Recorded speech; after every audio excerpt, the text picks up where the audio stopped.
Vallejo's waterfront along Mare Island Way is a popular destination for family-friendly activities with its wide paved path, grassy areas for gatherings and activities, and plenty of space to cast a line into the water. But the area also holds a rich history as a space where people have exercised their First Amendment rights. That included protests following the police killing of Sean Monterrosa in the summer of 2020, including loud ones with a police helicopter overhead.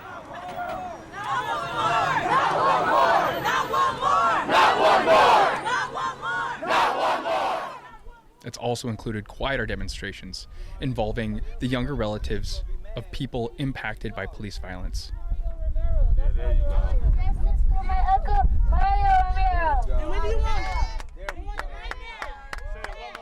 Even further back, Vallejo's waterfront was also home to work stoppages by black sailors in a highly segregated Navy during World War II.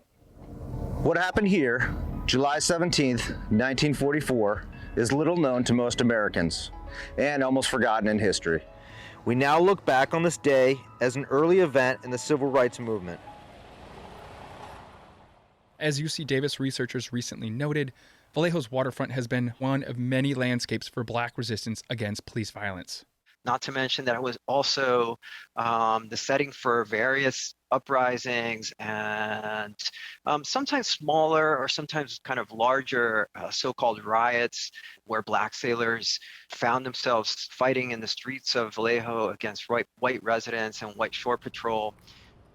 It's also where Vallejo's historically white police department wants to relocate its headquarters. It's a move many local residents say the department doesn't deserve, considering its history of violence. Sit down! Yeah, I will fuck you up. Civil rights abuses. Stop fighting, you're gonna go on the ground. And overall costs to local taxpayers. Police chief. The lawsuits accuse police of racial profiling, excessive force, and other misconduct. I'm Brian Kranz. I'm a reporter and producer with the Vallejo Sun. In this episode, we're going to take a look back at the historical significance of Vallejo's waterfront and the struggle for racial and social justice, and how the Vallejo Police Department's quest for a new waterfront headquarters fits into that history. There was almost like this really almost like kind of smacked in the head kind of moment when the police department was trying to acquire this building and sort of situate itself in this very front and center, like privileged geographic location that smacked us as so obvious in a way, like so symbolically meaningful. Go back to the scene, AC. That shots fired. Go back to the scene.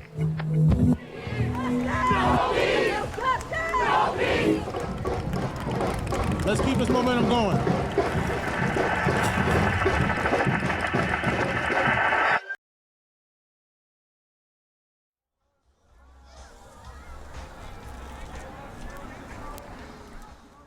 Vallejo is one of many cities in the Bay Area fortunate to have sections of its coastline still accessible to the public. On a sunny day in October, Vallejo's waterfront was center stage for a lively gathering. A celebration of the city and its residents, Vallejo Waterfront Weekend.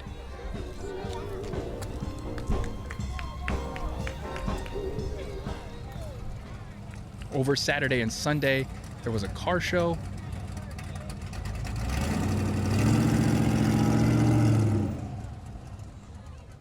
music from local artists,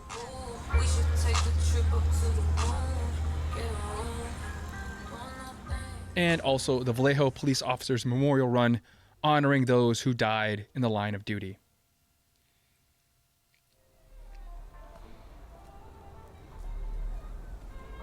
The celebration could be heard from the Fallen Officers Memorial at the top of the front stairs of City Hall, separated only by a few hundred yards of spacious parking lots, large green spaces, and a 4-lane road with a large median.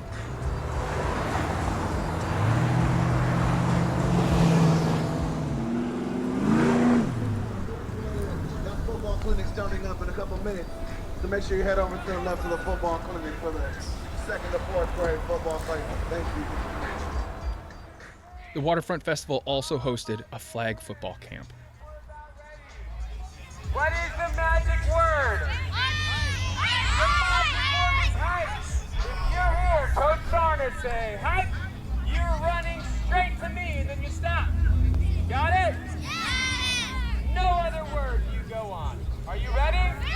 set, go! I didn't say hi, go back, go back! Okay, ready, set. The camp was also held on the grassy field separating the waterfront from a faceless two-story office building at 400 Mare Island Way, where Vallejo Police had begun to move their new headquarters. It's the old State Farm building.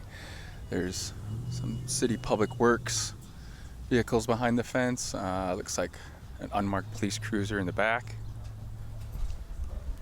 It's kind of a brownish gray, nondescript office buildings. Most of the blinds are closed. Some pillar-like things in front. Basic landscaping. Okay, again, when you hear me say hi, you gotta run to me. Ready, set, go. The public spaces surrounding Vallejo's waterfront, specifically that along the Mare Island Strait, have played an important part in the city's history, from people catching their dinner from the shore to historic protests by people seeking justice. In Vallejo, we have this history from going back to World War II and the fact that segregated sailors were isolated in barracks right on that waterfront. And that was the site of a strike after the Port Chicago explosion, not to mention that it was also the setting for various uprisings and sometimes smaller or sometimes kind of larger so-called riots where Black sailors. Javier Arbona-Homar is an assistant professor at the University of California, Davis in American Studies and Design. He and Julie Tsi, a professor and the founding chair of the American Studies program at UC Davis, recently authored a paper that looked directly at how Vallejo's waterfront served as, among other things, a landscape of resistance against police violence. My work on the Port Chicago explosion near Martinez, California, naturally took me to Vallejo because of the Port Chicago strike that happened after the explosion in 1944. So Tsi had been connecting with people in Vallejo over the fight against a potential cement factory on the waterfront, and Arbona-Homar had been working with Vallejo activists and community members when he was doing research for his dissertation more than a decade ago. it's as if there was kind of like a perfect sort of storm, and that proverbial storm where we had already been tracking a number of things that just sort of seemed to come together at the waterfront. So when they heard the city of Vallejo was looking to buy a prime piece of real estate for the purpose of giving the city's police department a new home, everything seemed to click in their heads. Like, to us, there was almost like this really almost like kind of smacked in the head kind of moment when the police department was trying to acquire this building and sort of situate this itself in this very front and center, like privileged geographic location. That was like that smacked us as so obvious in a way, like so symbolically meaningful, that we didn't really have to think very hard about the connections. Those connections were made apparent by that kind of architectural decision. I think that's how we ended up sort of putting all those pieces together. We had read a lot of literature that problematizes waterfronts as these contested sites, right? And waterfronts are, in a way, the central sort of stage for labor struggles, strikes. So waterfronts collect a number of causes and struggles, but waterfronts oftentimes are represented in kind of like planning literature and documents and hearings as like kind of neat and tidy places that have like clear sort of urban boundaries, or there's a declared type of redevelopment zone. But the waterfront is never this kind of like fixed boundary. It's never like a finished thing. It's always under this kind of like, I mean, historically.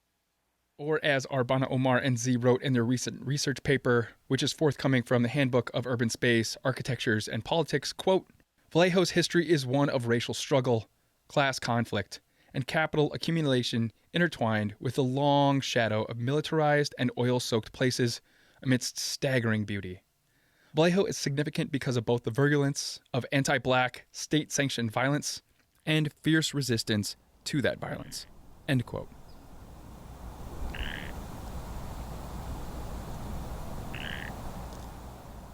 One historic but not necessarily well-known part of Vallejo's history is its role in desegregating the military after World War II, following the largest trial for mutiny in U.S. history. What happened here, July 17th, 1944, is little known to most Americans and almost forgotten in history. We now look back on this day as an early event in the civil rights movement. That's Eric Stearns, a ranger with the National Park Service here in the Bay Area, in a video from last year detailing the Port Chicago explosions and resulting protests on the Vallejo waterfront. 320 men lost their lives and 390 more were injured in a munitions explosion at Port Chicago Naval Magazine during World War II. African American sailors were segregated and the only ones that were loading the ships. They had little or no training.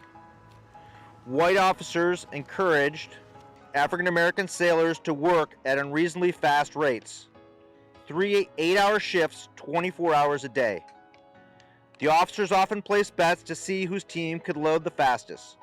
It was only a matter of time before the inevitable happened. The inevitable, as many sailors feared, were those munitions exploding accidentally at Port Chicago, which is located in the Sassoon Bay, just north of Concord. Here's William Ross, a Port Chicago survivor, relaying to NBC Bay Area in 2019 what he remembers of that day some 75 years later. My job was loading ships, torpedoes and depth charges, and just every kind of ammunition that the Navy's using. It was very dangerous, you know. That's the thing that constantly stayed on your mind. It was a terrible thing. I mean, you wondered, is this it? Is this it? Is it going to explode?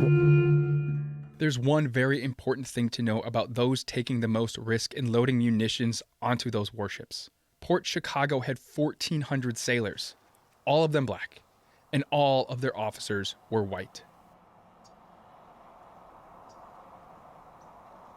Maurice Soublé was one of the first 6 black men allowed to fully enlist in the U.S. Navy. He went through boot camp in Illinois and was deployed to Mare Island. Here he is in a 2009 documentary titled The Great Port Chicago Explosion, explaining how much a warship typically held. A ship loaded with ammunition had 60,000 tons, not pounds, tons of ammunition aboard before it left. On July 17, 1944, the SSEA Bryan was packed to the gills with munitions and more than 22,000 gallons of fuel. That's when what many feared eventually happened.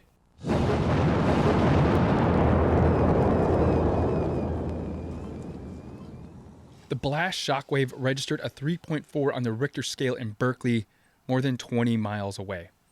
As National Park Service Ranger Kelly English explains in a video about the fight for civil rights during World War II, people around the Bay Area were jolted awake just after 10 p.m., confused, and many believing the U.S. mainland was under attack. So when the explosion occurred, it was huge. The entire area shook. Windows were shattered as far away as San Francisco. People were shaken out of bed. The town of Port Chicago, which was nearby, was heavily damaged. And it produced this massive cloud that extended about 12,000 feet up into the air. This was a massive explosive event that shook and registered the entire area. And no one knew what was happening at first. The explosion immediately took the lives of 320 sailors and officers. According to the U.S. Army, the 202 black men killed instantly in the blast accounted for 15% of all black casualties in all of World War II. But some of the black sailors who survived would endure yet another injustice, one that still haunts their memories today. Here's Ranger English again. Everyone who survived was severely traumatized because they were involved in the cleanup of this area. And so there were remains of some of the deceased that they had to clean up. And it was very traumatic for those who survived. They had what we like to call survivor's guilt, because many of them lost so many friends. And the white sailors were given sick leave and allowed to take time off to try to recover mentally from this event. But the black sailors, after a very brief period during which they were involved in cleanup, were ordered back to work. With the nearby town of Port Chicago devastated by the blast, the sailors in charge of cleanup were moved to the Ryder Street Naval Barracks in nearby Vallejo. Here's National Park Ranger Eric Stearns again.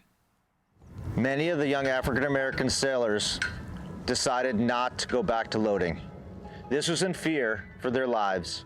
There was no changes in the practice, no more training that was added on. And so when these guys decided not to go back to work, unfortunately, 50 of them eventually are charged with mutiny. 3 weeks after hundreds of men were killed in an instant, sailors were ordered to do the same work under the same conditions on the shores of Vallejo at the Mare Island shipyard. On August 8, 1944, the USS Sangay was docked in the Mare Island Strait, ready to be loaded with munitions. When giving their marching orders, 328 sailors in the Ordnance Battalion didn't budge. The strike itself did not happen at the base where the explosion happened. Black sailors were then transported back to Vallejo and were ordered to load bombs at Mare Island. So eventually, all but 50 black sailors would be convinced to load the ships with explosives. And those 50 black sailors, who would be known as the Port Chicago 50, would eventually be put on trial, charged with abandoning their posts.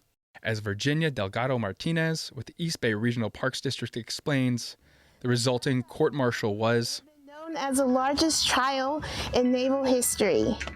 It brought light to Jim Crow practices as well as racial biases within the Navy. Thurgood Marshall, the Chief of Education and Legal at the NAACP, heard about the trial. Yes, that Thurgood Marshall, who would go on to be the first black man to serve on the U.S. Supreme Court. He soon met with civil rights leaders and let out a statement saying, "Not 50 men on trial for mutiny, but the Navy on trial for its vicious policies against Negroes." Thurgood Marshall held daily press conferences outside the courthouse. He announced that he will appeal the Navy's verdict for the Port Chicago 50.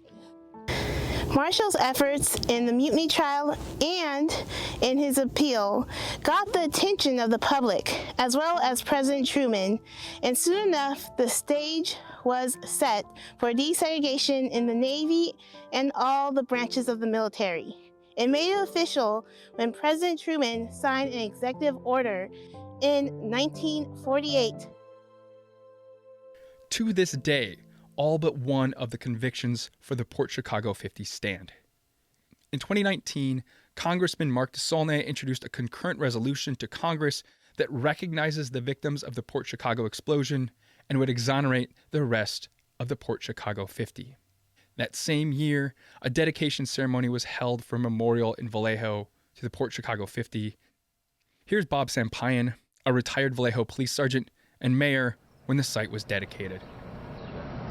This is truly an honor to read a portion of this proclamation. So in recognition of the 75th anniversary of the World War II work stoppage by the Port Chicago 50, whereas the Navy chose to limit opportunities for African American sailors in World War II, as the armed services had always done. The Navy segregated sailors' living quarters by race. The Navy assigned the dangerous munitions loading operations to segregated African American units, which had been not trained in handling munitions. The Navy had failed to take the basic precautions, such as separating ignition sources and explosives. And that historical act of defiance from black men fearing for their lives after being told what to do by white officers happened at the base of Ryder Street on Vallejo's waterfront. So that history already charges the present when there are like anti-police brutality struggles happening, and when closer to our present day with like the 2020 protests, for example, they already inherently are drawing on that history. And that's already kind of an expression of the tensions that have been felt there across generations.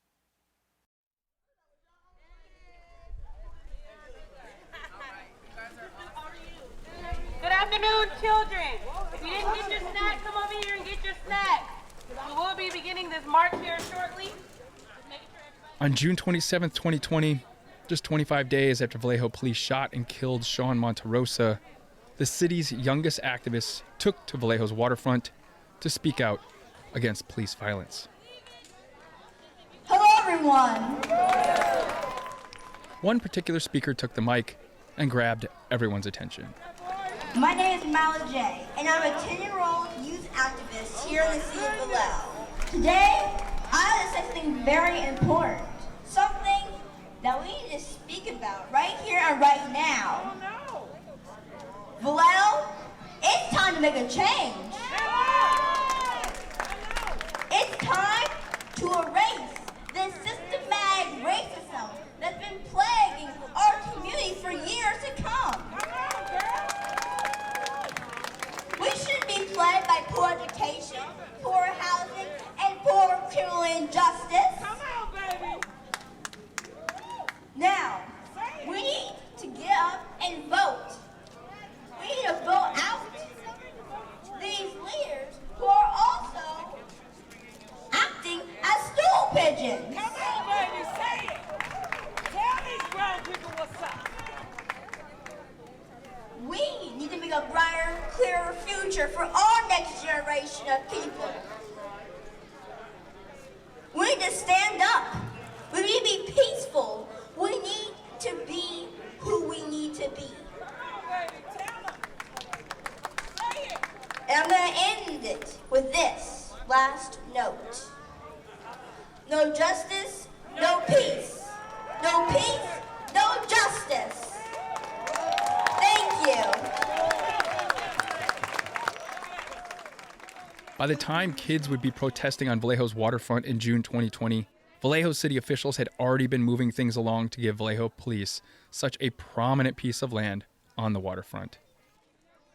We reached out to VPD in the city for a tour of their current or future police headquarters, only to be told that everything we needed to know has already been put before city officials in public meetings.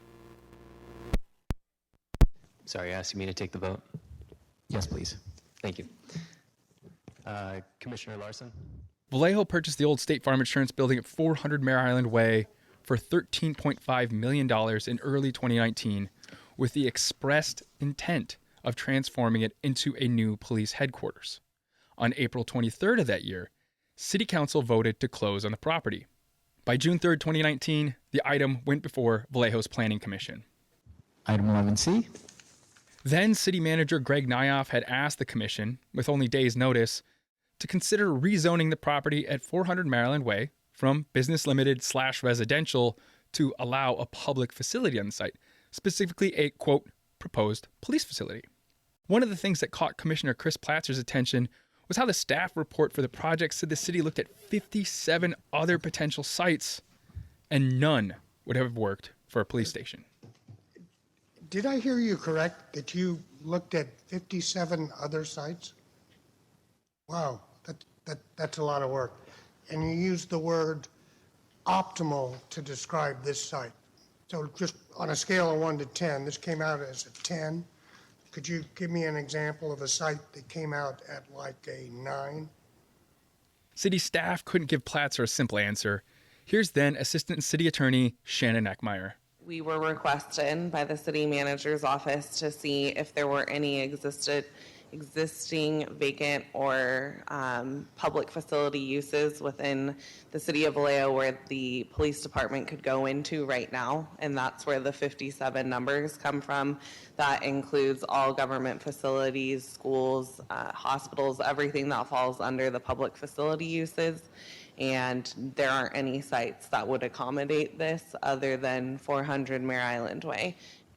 Because I'm a little slow on the uptake.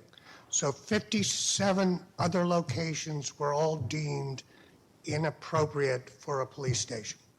Isn't that what you just said? There are 57 currently zoned public facility uses that are already occupied by cemeteries, schools, government facilities. There are already being used as a different type of use, and a lot of those are privately owned. So can you give me one site that's city-owned that was considered that could possibly be a location for a police station? that's not a cemetery? Well, again, we looked throughout the entire city at what was designated as public facilities. And we would have to. One example of a public facility that could become a police station. Right, in our analysis, none of them could be. The question was just one specific example of one such site. And you just told me 57 of them don't qualify. I don't get it.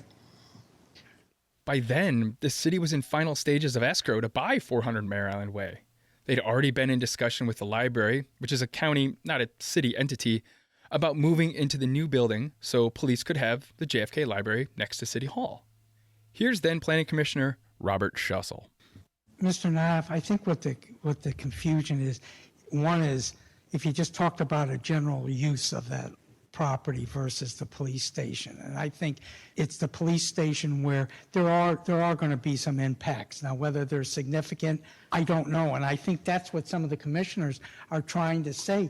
We weren't given anything. I mean, this is probably a shorter report than I've seen on most projects. And yet it's a big deal and it's controversial. And I guess the other part I'm trying to clarify is, are you saying there's a reasonable shot that the library might go into that building and that the police station would then go into what is the current library? Is that what the thinking is, or is it just that building is going to be used for the police station?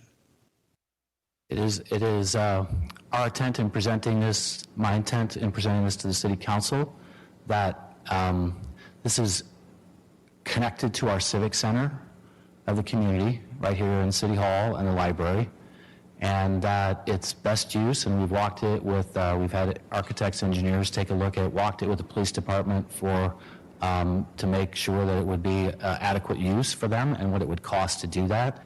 So I'm not going to say to you whether there's a good or not shot that it might be the library. Some of the council members have asked us to just take a look at it, see if there's some sense to it, and so we've agreed to do that.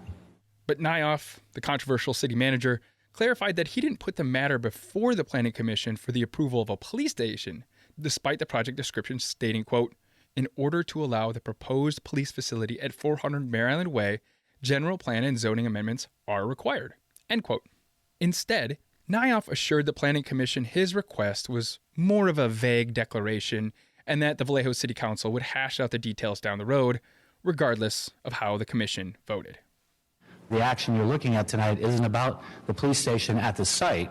It's about a public use facility, so that we don't have to come back and ask for the library later. It just says public use. And I'm sure we will go through a very extensive process with the City Council, with the public, once we start moving forward on the project, whichever one it may be. So I wanted to clarify that.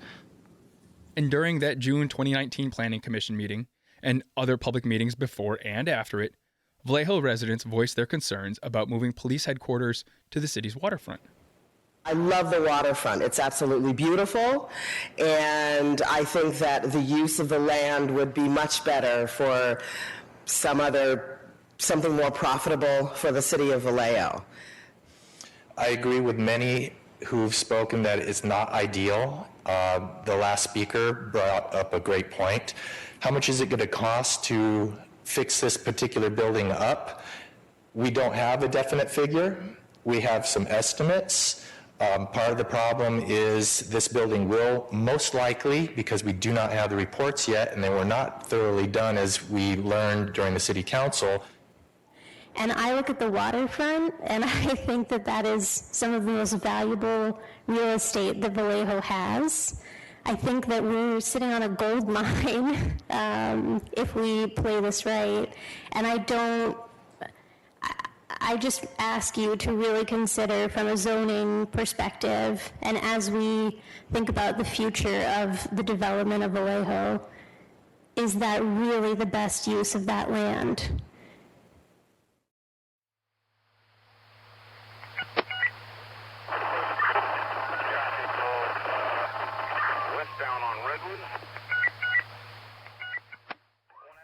Nearly a year to the day after that Planning Commission meeting, a Vallejo police detective, Jarrett Ton, fired 5 times from the back of an unmarked police truck at a 22-year-old man from San Francisco named Sean Monterrosa.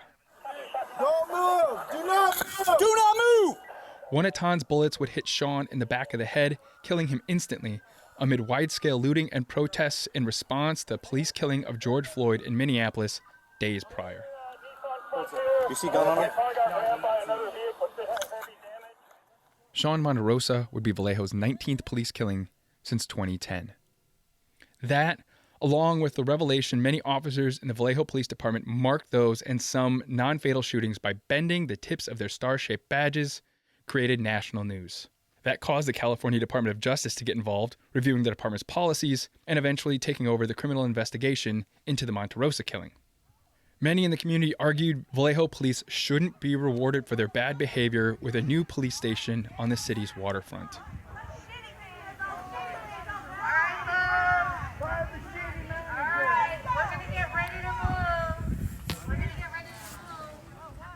On May 24, 2021, nearly 2 years after the Planning Commission meeting, several dozen people gathered outside the black metal gates surrounding 400 Maryland Way for a protest.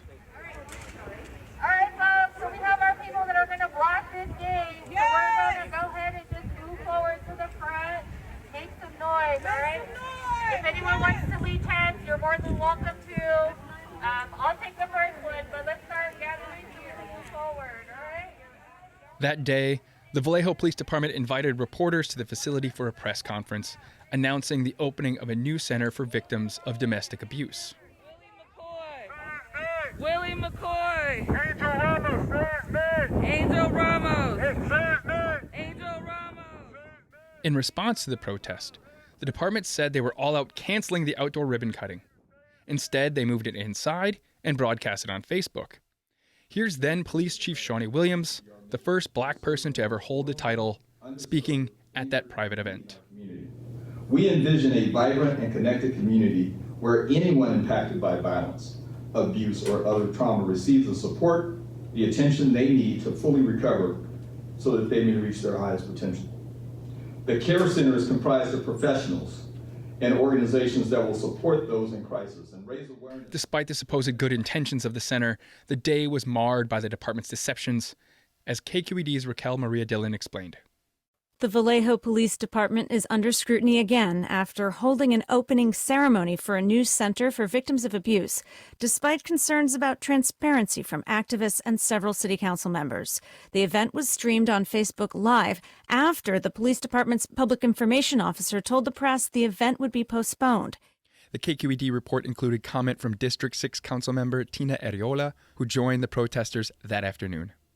They felt that they were using victims as pawns or props for a PR opportunity to draw attention away from the bad handling of other missteps that the police department has handled. No justice. No peace. Fuck Vallejo PD. I said no justice. No peace. Fuck Vallejo PD. Vallejo police have continued moving into the building at 400 Mare Island Way, despite that the city has yet to come up with a plan to fund the necessary improvements. Earlier this year, the city council backed away from asking the state for a $30 million loan to build out the waterfront police headquarters and instructed city staff to consider other options. On September 27, 2022, the Vallejo City Council addressed a feasibility study on how much it would cost to turn 400 Mare Island Way into a two-story library and renovate the John F. Kennedy Library next to City Hall into Vallejo Police's headquarters. The total for both projects was nearly $90 million. Tonight is really asking council for direction. We're not making any recommendation to adopt anything tonight. It's just a recommendation on what they want staff to do additionally going forward. The presentation began with Assistant City Manager Terrence Davis giving a quick overview of the JFK Library as a building, saying it was in even worse shape than the current police headquarters. As a building, it was completed in 1970 as the main library for the city, and it continues to operate in that function. It's a fairly large building, not over 90,000 square feet, 3 stories with a open air kind of center. The existing occupants and tenants include the library, but we also have other city operations currently in the building, which includes the VPD police evidence, which is located in the facility. And then also we have other library occupants include the McCune Collection of Rare Books and the nonprofit Fighting Back Partnership. But the issue at hand was how much it would cost to fix the existing issues with the building, as well as what it would take to build it out as a new police headquarters.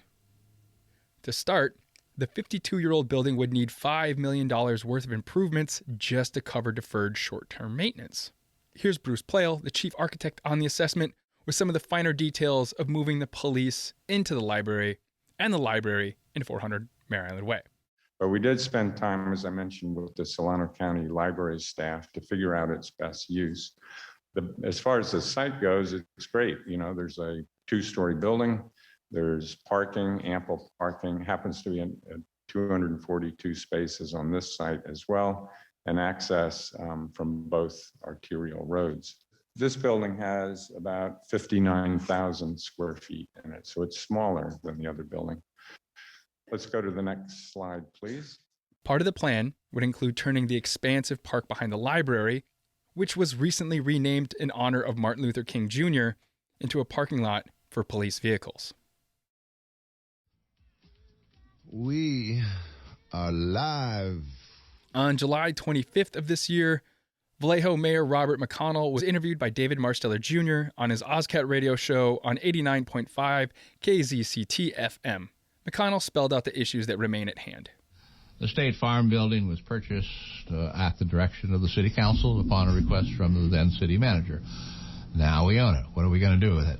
The Police Department has moved some departments into that building, but none of the ones that would be responding to a call yet. So they have like the detectives and some internal affairs and things like that. Pure office stuff. I'm against having the police officers department at the State Farm Building. I'm not enthusiastic about the library building, but it is at least a possibility. McConnell said that the JFK Library was the only other option the City Council was willing to entertain. Meanwhile, community members have advocated for other options, like the old Walmart building, but the city says it and others weren't on the market for purchase. Residents have also suggested simply not moving the police headquarters. The police station should be where it currently is. It's central, it's near all of the freeways. There's a big parking lot. We did that exercise where we had, the people put dots on a map. I mean, the majority of the dots were on 111 Amador. And the only option that has received community support is to keep the VPD headquarters where it currently is at 111 Amador and perform the necessary renovations at that location. Additionally, nearly 2,000 community members have signed a petition calling for the sale of 400 Mare Island Way and for the police headquarters to remain and be renovated at 111 Amador. There are also people who want to see Amador Street resurrected and changed, and the city has looked at that. The feedback we get from our finance department is that it would be so astronomically expensive to do that we can't afford it. That if we went out for bonding purposes, we couldn't afford the interest, let alone the principal on it. So there isn't any good answer. But to say that none of the people want that location doesn't reflect reality, because some people, particularly people downtown, people who have their businesses downtown, and currently a majority of the city council actually are in favor of that location. So you can't universally say none of us want it. None of us maybe in our immediate groups, but throughout the entirety of the city, there are people who are very interested in that location and wish to pursue it. But it'll all come down to money, let's face it. Ultimately, at the September 27th meeting, the Vallejo City Council scrapped the idea of renovating the current police headquarters or building something new there. I would like to see 111 Amador taken off the table. I think we have a good path. We keep going back and forth with more analyses. It's just going to take more time. I think the majority of us are in the same place. So I would like to see the JFK 400 Mare Island Way switch. Thank you. Councilmember Dew. Thank you, Mr. Mayor. I would like to echo the Vice Mayor and Councilmember Meeser. Councilmember Brown. Thank you, Mayor. I too agree with my colleagues and would like to take 111 Amador off the table and focus on doing a swap. Okay, I see nothing further. So, Mr. Malone, I think that gives you sufficient direction. Or For Mayor McConnell, who will term out of public office in 2 years, it all boils down to the numbers. And to him, 400 Maryland Way would be better suited for city offices than a police department. We have limitations on the staff who come to City Hall and the office space available at 555 Santa Clara, where, in all honesty, they could use some of that space over at 400 Mare Island Way. And it was built as an office building. I was on the Planning Commission when it was approved. It was never intended to be a police officer's building. We spent over $100,000 on architectural studies so far for that building. We'll spend even more for the library, but oddly enough, I found out that library buildings are already built stronger because they have to support the stacks of the books. And that's one of the requirements of a police officer's building, is that it be 1.5 times the strength of a normal building. So the strength in that building should at least already be there. Is it an ideal location? No. Is it better than 400 Mare Island Way? In my view, it is. Is it the one I would prefer? No. But we have to work within the reality of who's on the council, what they're willing to do, and especially what the money's going to let us do.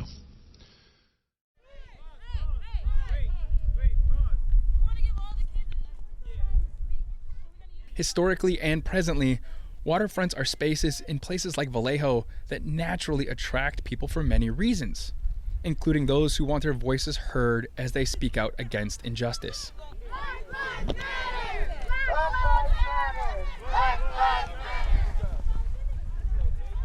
As UC Davis researchers Z and Arbona-Homar note in their forthcoming research, moving Vallejo Police Headquarters to the city's prized waterfront is an exercise in gentrification, making the space feel safe and palatable to attract more middle-class residents. And that, Arbona-Homar said, is what modern waterfronts look like in several cities in the Bay Area. They're kind of like highly charged because closer to the present day, because of financialized gentrification. But, he said, it's kind of staggering that Vallejo can like collect so much, and that are just like such real challenges in one pretty concentrated area of land, and can stand for so much. So it's a really incredible kind of textbook of California in the world.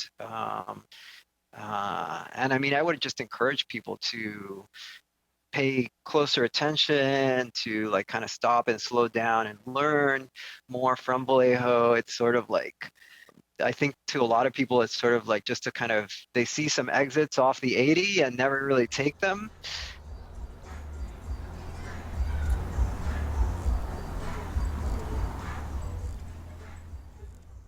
This has been a production of the Vallejo Sun, Solano County's most productive newsroom.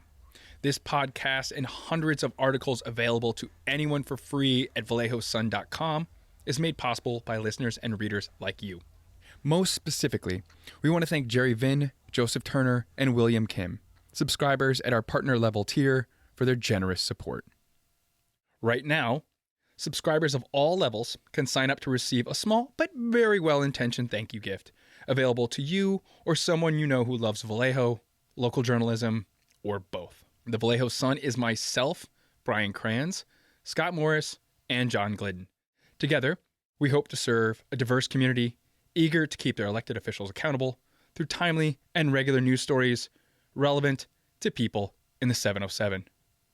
Thanks for listening. We'll see you next year.